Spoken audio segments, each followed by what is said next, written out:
Tu as vu ses yeux s'illuminer quand tu racontais tes projets. Elle riait à tes blagues les plus nulles. Elle trouvait des excuses pour passer du temps avec toi, même pour des courses ennuyeuses. Puis un jour, sans prévenir, elle s'est éteinte. Plus de messages le matin, plus d'initiative. Elle se dit fatiguée ou débordée, mais toi tu sens, la flamme vacille. Tu te demandes ce que tu as fait de travers. Tu remets en question chaque mot, chaque geste. Cette chute brutale te laisse désemparée, avec l'impression d'avoir perdu quelque chose de précieux sans comprendre pourquoi. Pourtant, au début, tout semblait parfait. Elle t'envoyait des textos spontanés, elle se souvenait de détails insignifiants, elle proposait des rendez-vous. L'énergie était réciproque, l'attirance évidente. Et puis, comme un interrupteur qu'on aurait basculé, l'intérêt s'est volatilisé. Tu n'es pas seul. Des milliers d'hommes vivent la même expérience déroutante. Mais la bonne nouvelle, c'est que ce n'est ni un mystère, ni une fatalité. La science a décortiqué ce phénomène. Et une fois que tu en connais les mécanismes, tu peux agir. Dans cette vidéo, tu vas comprendre pourquoi une femme amoureuse peut soudain perdre tout intérêt. Nous allons démolir le mythe du défaut d'amour ou du jeu de séduction et révéler le vrai coupable, l'érosion silencieuse du désir féminin. Tu vas découvrir comment ce processus s'installe, souvent à cause de comportements que tu crois anodins.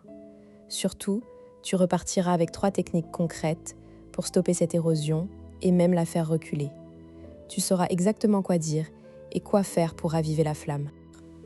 Beaucoup de soi-disant coachs racontent que si une femme perd intérêt, c'est qu'elle ne t'a jamais vraiment aimé ou qu'elle joue à un jeu de pouvoir.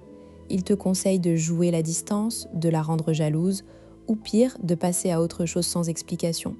Ces conseils sont non seulement toxiques, mais ils ignorent complètement la réalité psychologique et biologique du désir féminin. Le problème n'est pas que ces sentiments aient disparu, mais que le terreau dans lequel ils poussent s'est desséché. Le vrai mécanisme est plus subtil et plus scientifique. Selon une étude menée par le chercheur Klusman sur le désir féminin dans les relations longues, le désir des femmes s'érode progressivement quand elles perçoivent un déséquilibre dans l'investissement émotionnel et pratique. En clair, quand elle a l'impression de donner plus qu'elle ne reçoit, attention, écoute, soutien, initiative, son cerveau active un mécanisme de protection.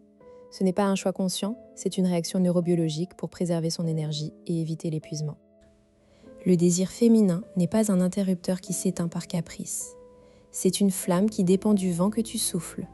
Le vent, ce sont les petites attentions, la réciprocité, la sécurité émotionnelle. Quand le vent tombe, la flamme vacille puis s'éteint. L'erreur la plus commune est de croire que si elle t'aime, elle restera, comme si l'amour était inconditionnel et immunisé contre les négligences. L'amour naissant en particulier est fragile, il a besoin d'être arrosé de gestes concrets, de présence de qualité, d'équilibre émotionnel. Prenons un exemple concret. Imagine Camille, 34 ans, architecte d'intérieur à Lyon. Elle rencontre Julien, 36 ans, chef de projet informatique, lors d'un vernissage. Le courant passe immédiatement. Pendant 3 mois, c'est l'euphorie. Sortie, nuit à parler jusqu'à 3 heures du matin, message toute la journée. Camille est clairement amoureuse. Puis, vers le 4e mois, elle commence à se sentir moins enthousiaste. Les messages de Julien deviennent plus courts, plus espacés. Quand elle propose un cinéma, il répond « oui, si tu veux sans enthousiasme ». Elle organise un week-end surprise à Annecy, il trouve à redire sur l'hôtel. Camille se dit que Julien est juste stressé par son boulot. Mais au fond, elle sent un déséquilibre. Elle a l'impression d'être le moteur de la relation.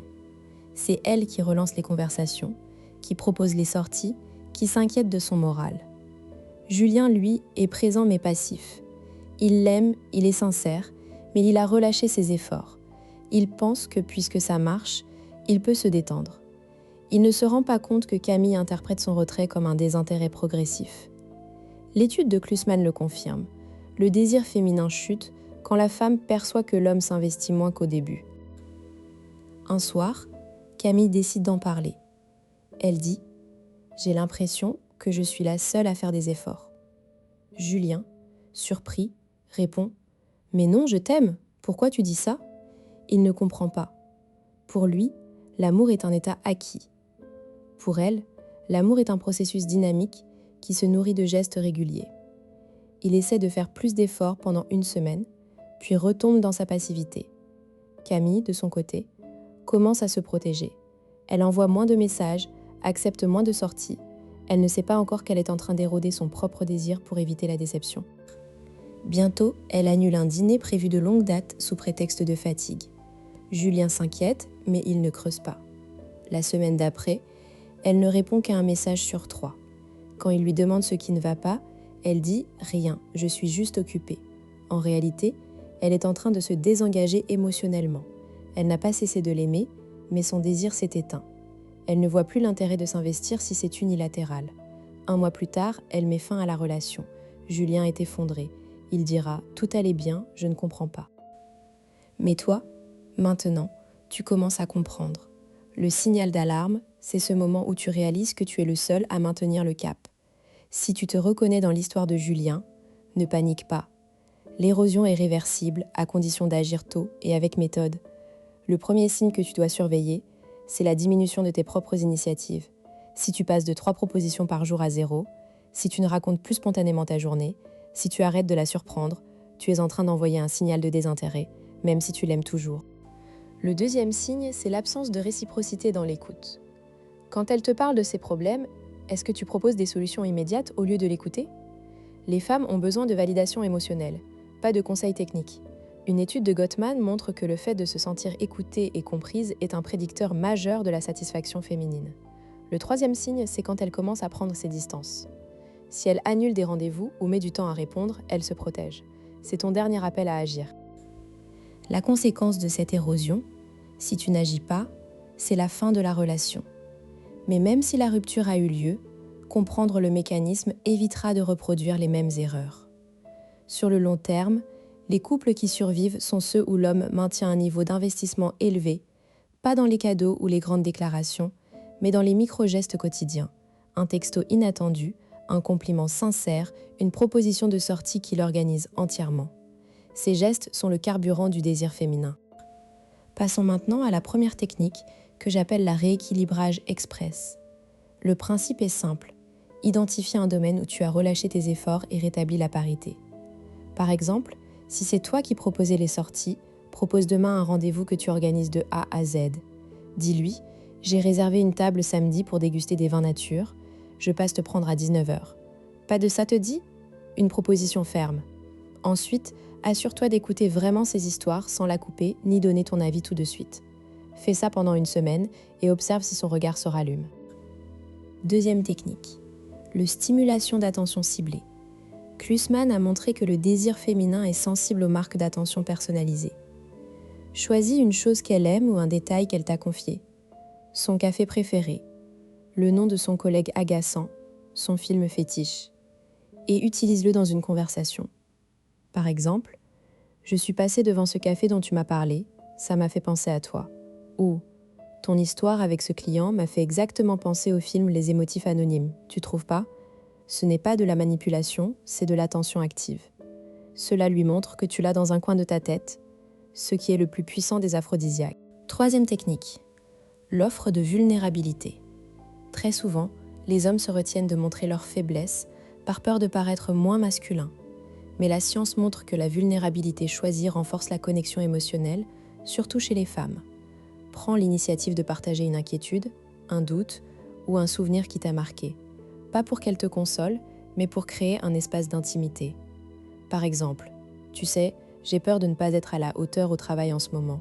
Ça me trotte dans la tête, mais je voulais te le dire. » Un tel partage l'invite à s'ouvrir à son tour et rétablit l'équilibre émotionnel. Tu pourrais penser, mais si je fais tout ça, je vais donner l'impression de m'accrocher, de faire de l'effort. C'est une peur légitime. Cependant, il y a une différence entre un effort ponctuel pour renouer le contact et une dépendance affective. Le premier est sain et répare. La seconde est toxique. Si tu as déjà essayé d'en parler avec elle et qu'elle a nié le problème, ne tire pas de conclusion hâtive. Souvent, les femmes n'ont pas conscience de l'érosion avant qu'il ne soit trop tard. Le fait que tu agisses maintenant, sans lui reprocher quoi que ce soit, est perçu comme un signe de maturité et d'attention. Autre objection. Et si elle ne réagit pas ? Si après avoir appliqué ces techniques pendant 2 semaines, tu constates qu'elle est toujours distante, il est possible que l'érosion soit trop avancée ou qu'elle soit déjà passée à autre chose émotionnellement. Dans ce cas, la seule issue est une conversation honnête où tu exprimes ton ressenti sans accuser. Mais la plupart du temps, dès les premiers gestes de réinvestissement, Le désir féminin se réactive car il n'a jamais vraiment disparu. Il était simplement en veille. Alors, tu te rappelles de Camille et Julien? Si Julien avait appliqué ces techniques dès le 3e mois, peut-être que leur histoire aurait continué. L'érosion du désir féminin est un processus silencieux, mais pas irréversible.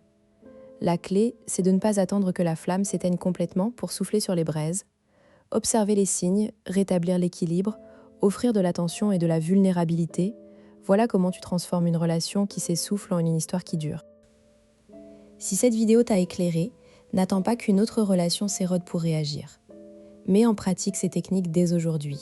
Abonne-toi à Psychoséduction pour ne plus jamais subir les mystères de l'amour. Tu les décoderas. Active la cloche pour être averti des prochaines analyses. Et si ce sujet te parle, partage-le avec un ami qui pourrait en avoir besoin. Je te donne rendez-vous dans la prochaine vidéo. D'ici là, observe, comprends et agis.